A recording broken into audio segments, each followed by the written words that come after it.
হে everyone, আগের mini ব্লগে তোমরা দেখেছিলে টোটো করে সদলবলে বেরিয়ে পড়েছি। কোথায় এসেছি বলো তো? হ্যাঁ, ঠিকই ধরেছো, পুজোর কেনাকাটা করতে। তো শুধু কলকাতায় কেনাকাটা করলেই হবে বলো? এখানেও তো করতে হবে। এখানে না শাড়ি জামা কাপড় খুব ভালো পাওয়া যায়। এটা আমাদের নবগ্রামেই দোকান একটা।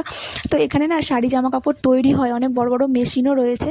তো তার সাথে বিক্রিও হয়। তো অনেকটা কম রেঞ্জের ওপর সমস্ত রকমের শাড়ি, ছেলেদের অনেক পাঞ্জাবি, প্যান্ট, টি শার্ট সব কিছু এখানে মেলে। তাই আমরা প্রতি বছর এখানেই আসি।